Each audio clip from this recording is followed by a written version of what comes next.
So good morning. We will continue our discussion. I hope you can see the screen. Can somebody confirm?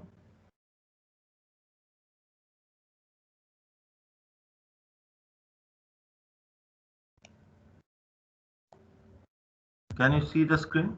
Can you hear me? Yes, sir. You can see the screen? Yes, sir. Okay. So in the previous class, we were discussing about some of the aspects of finite volume method. In yesterday's class, as you remember.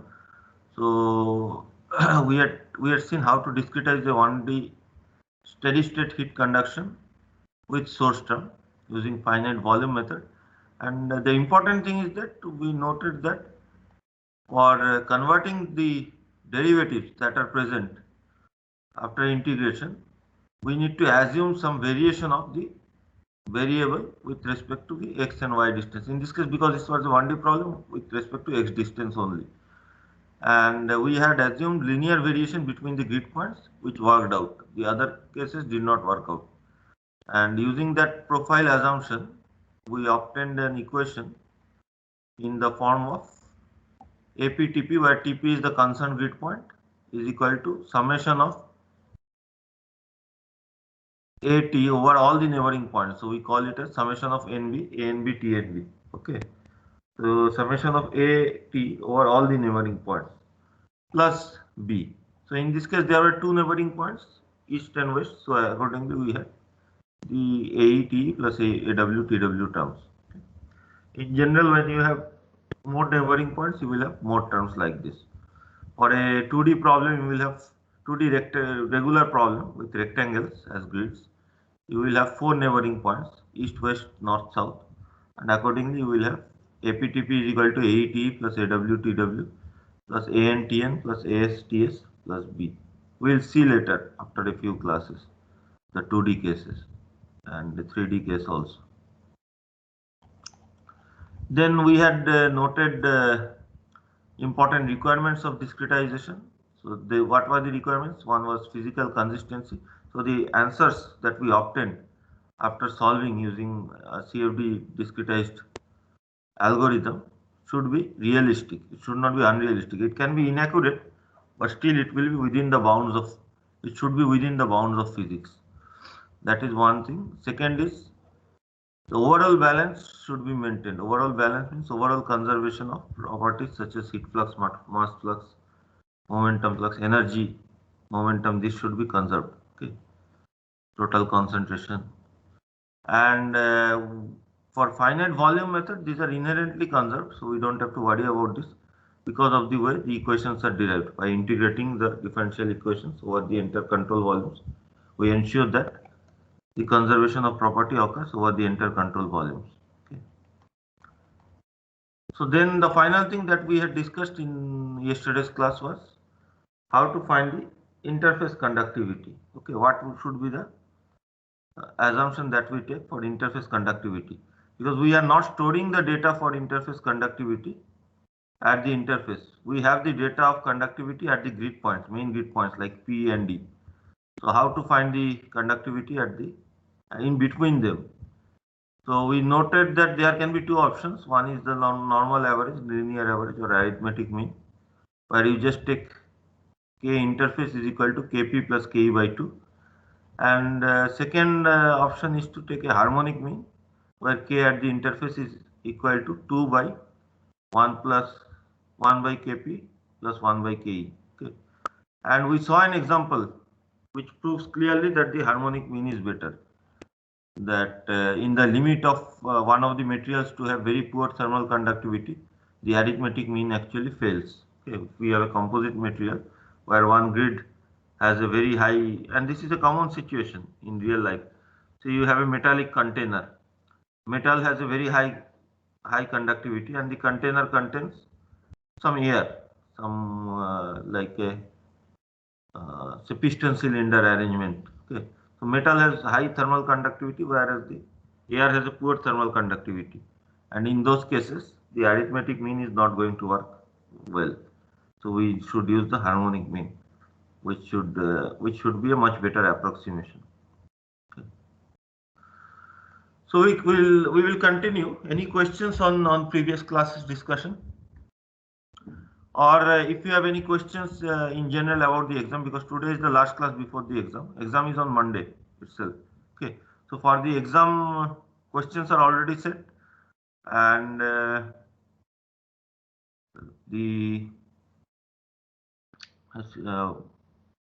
your assignment is also due on Saturday.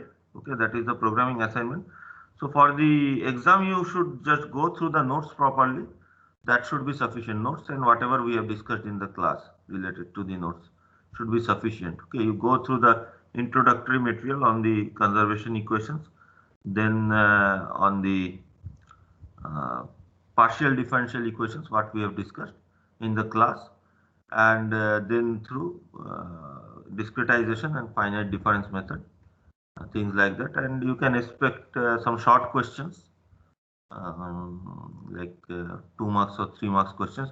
So if there are short questions, you have to answer shortly, means in 2-3 lines. Don't answer in 1 page or something like that. Okay, it will save also you a lot of time.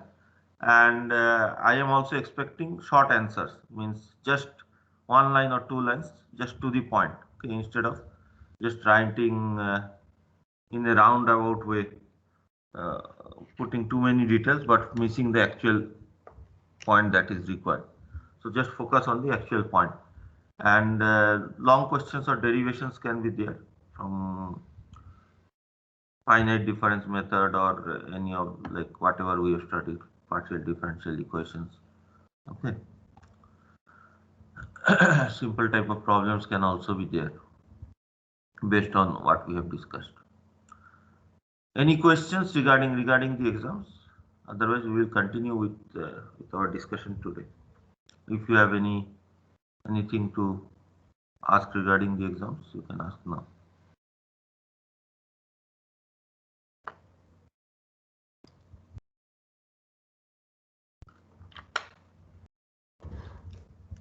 Okay, let us continue then. There are no questions. So,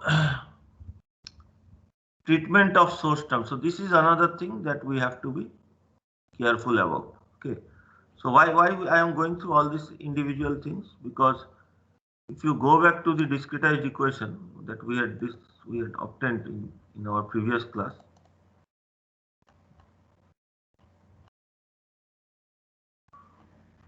Keep this open.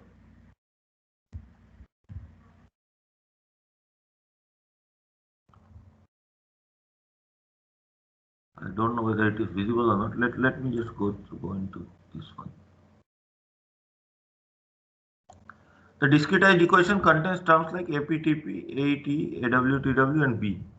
TPT and TW are the unknowns which we are trying to find, and AP, AE, AW, and B are the known values. Okay. So we have seen what is AE, KE by delta XE, AW, KW by delta XW, and AP is AE plus AW. So how to find K we have seen, okay, at the interfaces. And delta X values we should already know based on the grid generation. Once you mesh in a commercial software like ANSYS, all these delta X, delta Y values are already calculated inside. When you are writing your own code, delta X, delta Y values are also, you have to calculate the delta X, delta Y values based on how you discretize. Okay. The other thing that is left apart from this AE, AW and AP is the term B.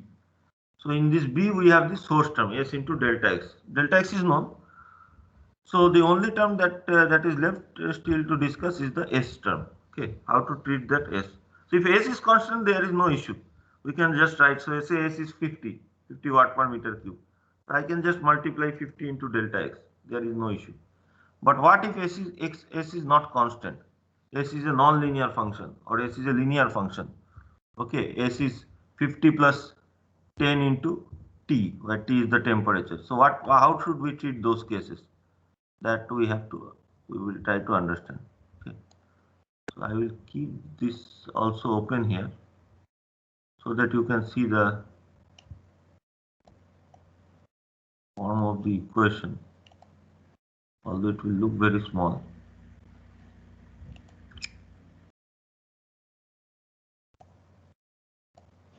Okay.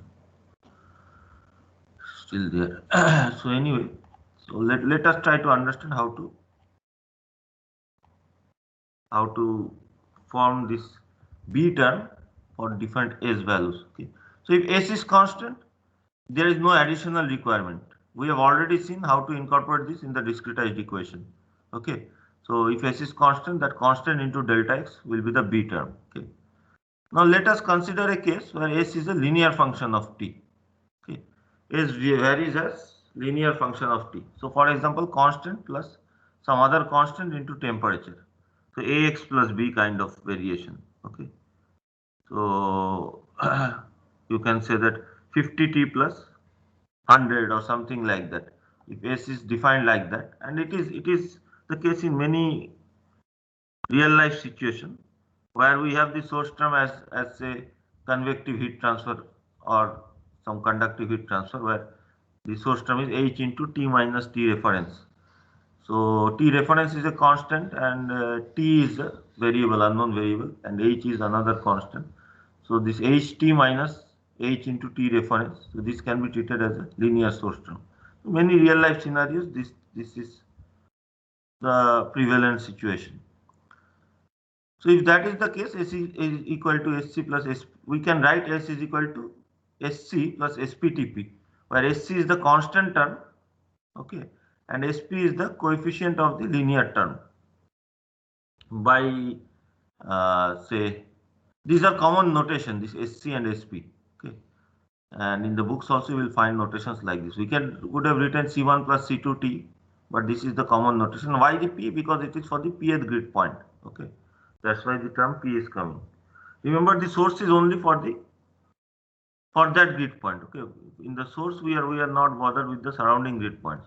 Only while calculating the flux we need to go and find what is the effect of the surrounding grid points, because the flux goes and comes from the surrounding grid points.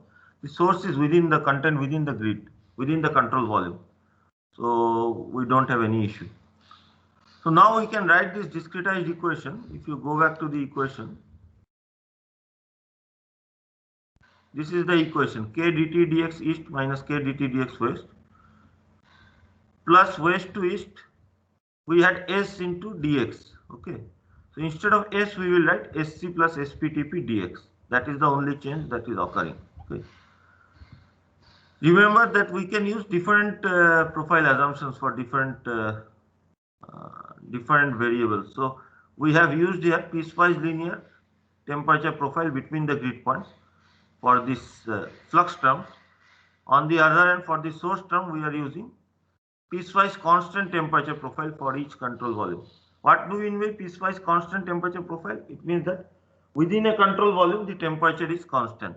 In the next control volume, the temperature is different, but again it is constant. In the another control volume, again it is different, but again it is constant. So this type of variation we have used. Okay. In one control volume, the temperature is constant. In the next control volume, the temperature is constant. In the another control volume, temperature is constant. This is only for the source term. So while calculating the source term, this does not have any issue. But while calculating the flux, this was causing the issue. And yes, if you remember yesterday's discussion, we are only assuming these profiles just for the sake of calculation. Okay. Ultimately, the answer does not give us any profile. Okay. Answer only gives us the values at the discrete points P, W, and E. That is the only result that we get. Okay. How the variation occurs between P and E or W and P, that is of no consequence to us. That we do not get. Okay. That is, while plotting, we can plot anything. We can join the values, or we can just plot anything. Just at the points we can plot if we have large number of points. But we just get the point values, discrete point values. So how we are arriving at those correct solutions may depend on different profile assumptions. So for example, this is not working for the flux, but this is working for the source term. Okay, because in source term, we are not bothered with discontinuity at the sides. We are more bothered with whether within a grid control volume, everything is correct or not. Okay, that's why we can take linear profile assumption for the source term. Actually, without knowing this also, in generally, we are taking linear profile assumptions. So you will not understand, means without trying to understand that we are taking linear profile assumption also, you can just solve the problem. by intuition, but automatically you will be taking, sorry, constant profile assumption, not linear. Automatically you will be taking constant profile assumption for the source term. So from west to east, SC plus SPTP dx. So what it means is that SC and SP values are constant within a control volume from west to east. Okay. So if that is the case, we can write this expression as K T minus Tp by delta X, exactly similar to the previous case, yesterday's case, minus Kw Tp minus Tw by delta Xw, plus instead of S delta X, now we have Sc plus SPTP into delta X. Okay, assuming that Sc into delta X is constant and Sp is also constant, Tp is unknown. Okay, Tp is the unknown temperature. So Tp delta, SPTP delta X is an unknown term. Now we can take this Tp term also together with the other Tp terms. Okay, so we can write this final equation as APTP equal to AET plus AWTW plus B, where again AE is the same AE as previous, KE by delta XC. AW also is the same AW, KW by delta XW. The only change that has occurred is in the AP term. So we have AE plus AW minus this extra term has come, SP into delta X. Okay, because we are taking it to the other side, the sign is changing, so it is becoming minus. So we have another term called minus SP delta X TP. So because we are taking all the TP terms together, so the coefficient of TP here as an additional term, the minus SP delta X. Okay. B is similar to previous case. B is SC into delta X. Previously it was S delta X. Now the constant term is there, SC into delta X. Okay. So ultimately, what you will obtain is AP, AE, AW and B, and you can pass these coefficients to your solver. And because the form of the equation is exactly same as the previous case, APTP is equal to summation ANB TNB plus B, the solution process is also exactly same. The only change that will occur is that the calculation of B will be different. It will include SC into delta X, and the calculation of AP will be different. It will include AE plus AW minus SP into delta X, where SP into delta X can be easily calculated because SP is given and delta X is known. Okay, so AP is also known. So again we can find out what is. So you will have n equations for n unknowns. You will be able to find out the unknown values. There is no issue with this. Okay, so linear term we can see that we can easily handle. Any questions?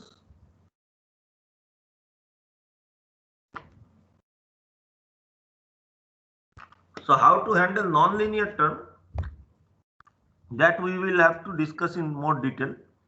But for that to discuss, we have to go through some other material. So that we will discuss in the next class after the exam. But I will just briefly state how to handle nonlinear functions of t. Nonlinear means it is proportional to t square or t cube or sine t, cos t, something like that. Okay, it is not a linear function of t or not a constant. So S is a, so for example, if it is a radiation problem and the source term is equal to the, so there is a heat source equal to the radiation, which is t to the power 4 minus t reference to the power 4.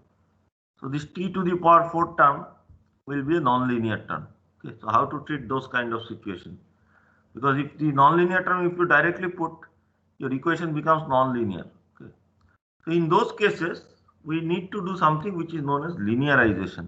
Okay, we convert the non-linear form into a linear form by converting it in terms of some previous known values and only one linear unknown value. Okay, we will see this in more detail in the next class.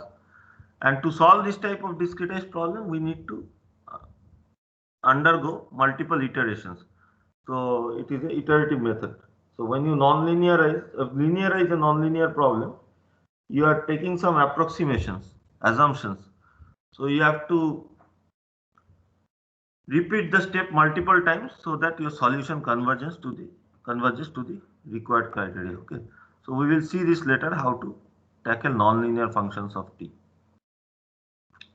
So before doing that, we need to go through certain basic rules in finite volume discretization. Okay, so these rules are important as a guideline, because so these rules are not you cannot always follow these rules. Okay, these have been developed long back, and these are developed based on the 1D steady state equation. Okay, so these rules are defined based on 1D steady state diffusion type of problems. But what is the importance is that they give critical insight on discretization of other problems like general 2D problems or 3D problems also. If we are able to follow these rules, or if we are trying to understand these rules, this will give us an idea about why a problem can go wrong or what can cause a problem to go wrong. Okay, so this type of situations. So there are 4 rules which have been defined in the book by Patankar. So this is not that these are hard and fast rules. Like these are not like Newton's law or first law of thermodynamics, second law. These are just some guidelines which are important in the context of 1D problems, but still give valuable insight for 2D or 3D problems. Okay. So let us take a look at these rules. Number 1 rule is actually the most important. We have discussed it in detail. It is physical consistency of fluxes at the control volume phases. Okay. What do we mean by that? So, if you have a control volume phase,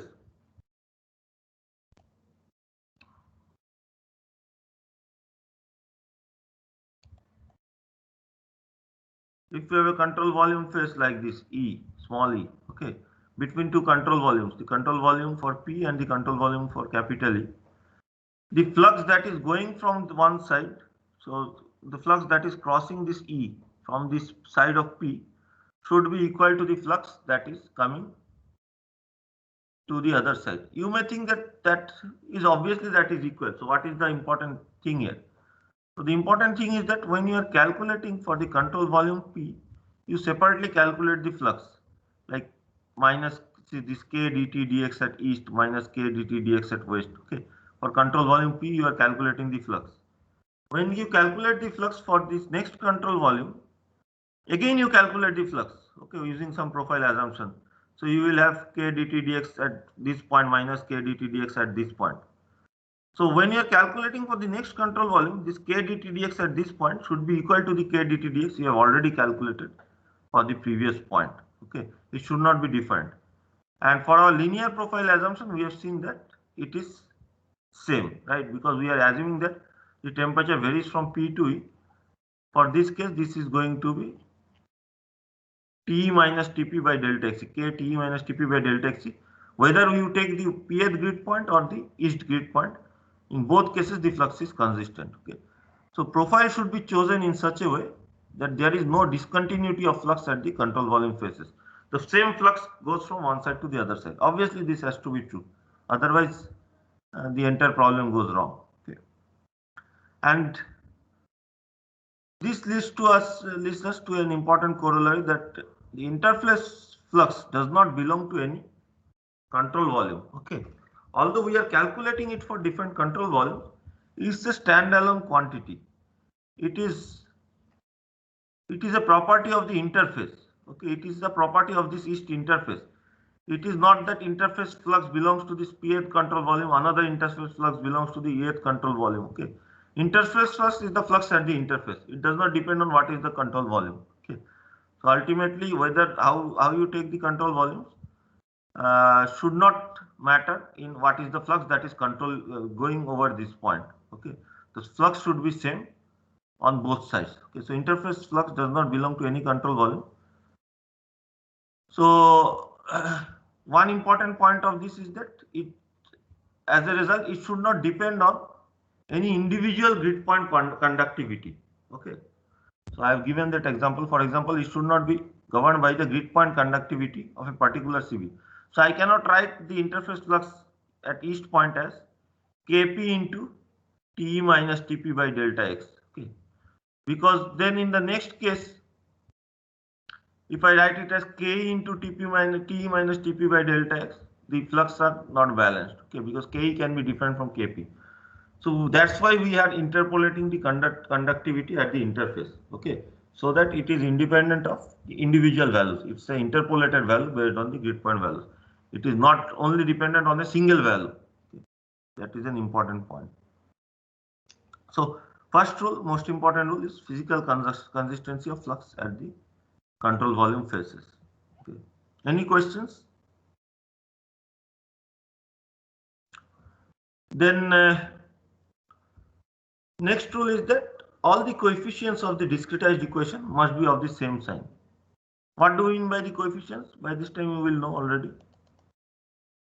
Difficult to manage two pages side by side. Skin real estate is very small.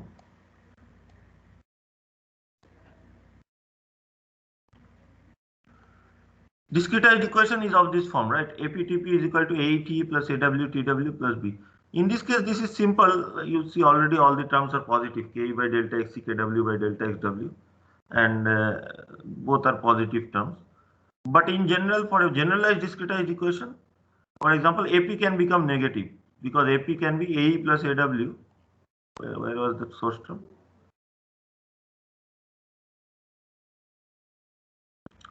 So AP can be AE plus AW minus SP delta X.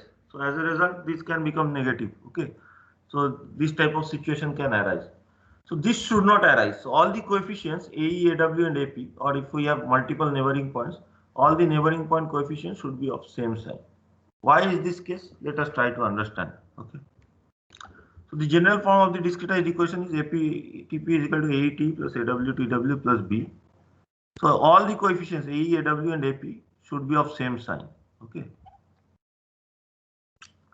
We will try to understand this by seeing what happens if these are not of the same sign. Okay. We will take an example case. Say after discretization, you get an equation of this form. Somehow you have got this equation. We are not bothered whether how we have got this equation. Say after discretization, we have obtained this equation. Okay, 10 Tp is equal to 15 T minus 5 Tw. It is of the same form. APTP plus AET is equal to AT plus AWTW. B is 0 as there is no source term. Okay.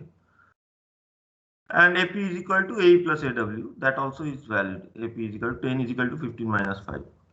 So this is the form of a discretized equation, where P is the pth grid point, E is the east grid point, and W is the west grid point. I hope you can see this. We'll increase the size. Let us see what happens. Okay. Let us assume some values.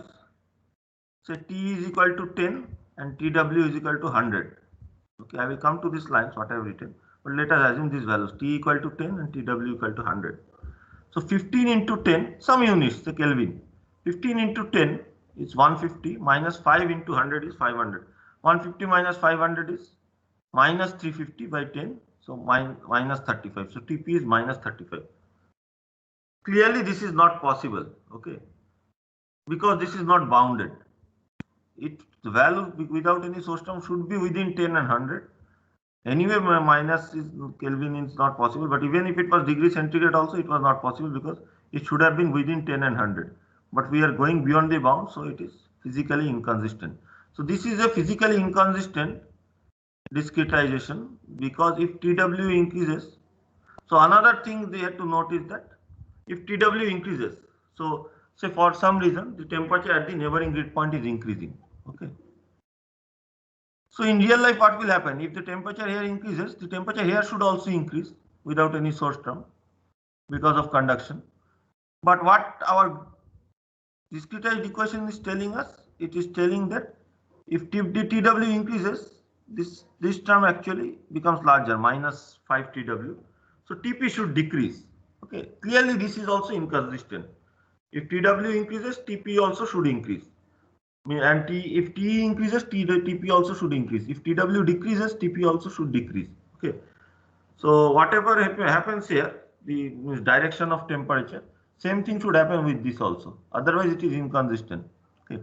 So that is also another inconsistency. So both cases we are seeing some inconsistency. Okay. So this is physically inconsistent.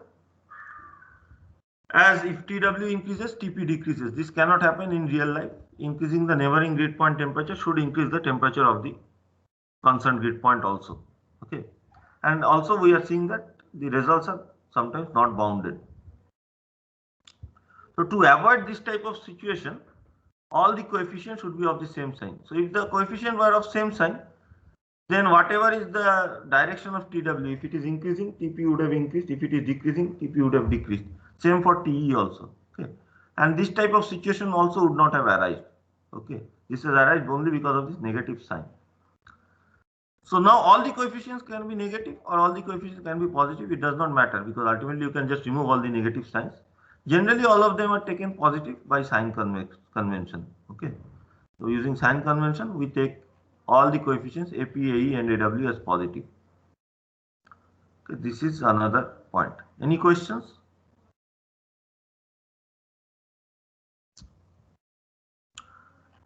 So if this is the case, okay, this is the second rule, then immediately it leads us to another rule. Okay, if AP is equal to AE plus AW minus SP delta X, and if AE and AW are positive, AP also has to be positive. Okay.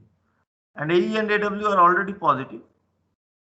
It can be a very small value also. AE and AW can be a very small value also. So if SP is a very large positive value, this term can become very large, SP delta X, in a negative direction. So the total AP value can become negative, okay, and it can cause problem. This the out of bound type of problems can arise. Okay. So what we should ensure, one of the easiest way to avoid is to,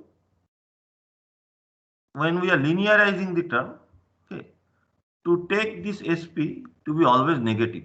Okay, there is a way to do it. We will see in the next class. So that we have to do the linearization so that the coefficient SP is always negative. Okay. If SP is always negative, this term minus SP delta X will be always positive. So AP will always be positive, and we do not have to bother with the actual values. We will have always AE, AW, and AP of the same sign. Okay. So this is the next rule. If source term is linearized, SP must be negative. So if S is equal to SC plus SPTP, SP should be made negative. If SP is negative, AP is always going to be positive. Okay. So this is an extension of the second point. We are almost at the finish of this class today. We are going quite fast. And final point is that if a linear governing differential equation is discretized, okay. So after discretization, we have obtained the equation like this. APTP equal to AT plus AW TW plus B. The discretized version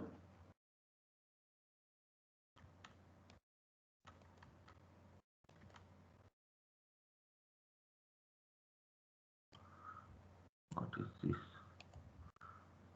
The discretized version should satisfy the following requirement.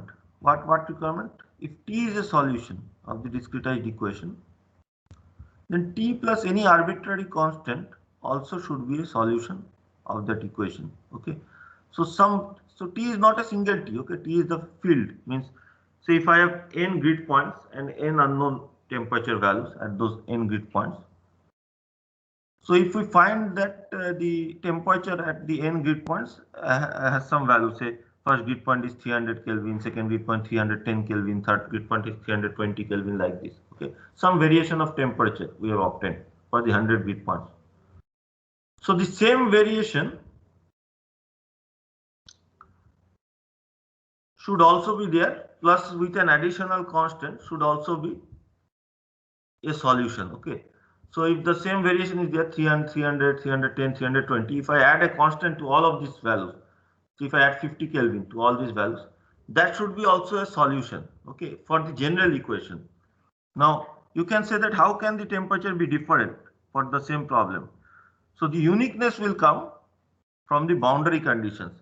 So based on the boundary conditions, the value of C actually is fixed. If the boundary conditions are not given, the general solution is an open solution. Okay, it should, any general solution T plus C should satisfy the equation. So this is clearly satisfied if we have our discretized equation of the form AP is equal to summation A and B, as was this case. AP is equal to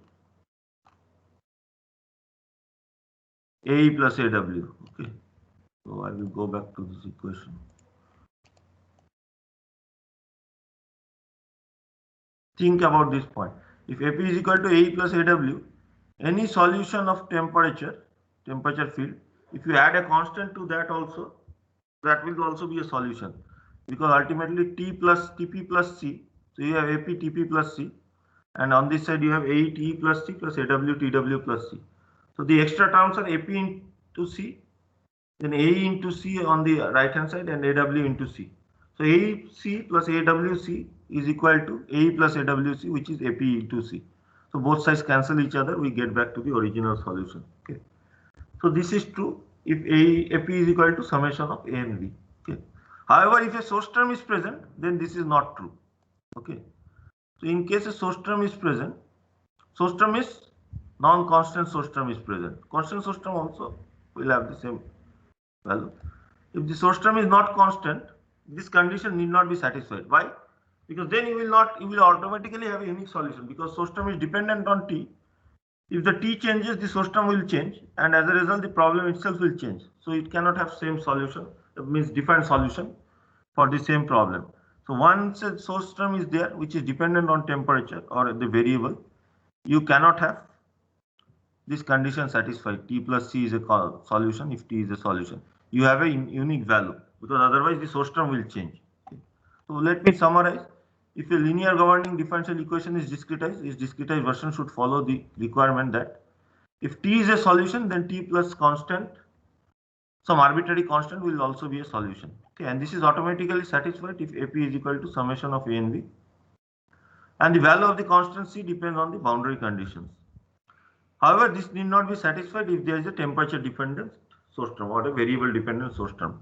By physics, we know that this is not required to be satisfied, and this is not satisfied also. Okay. So what are the 4 rules then? 4 rules are so first rule is that consistency of flux at the interface. Second is that all the coefficients should be of positive sign, or at least of same sign, which we can take as positive by sign convention. Third rule is that if source term is linearized, SP should be negative to ensure that all the coefficients are positive.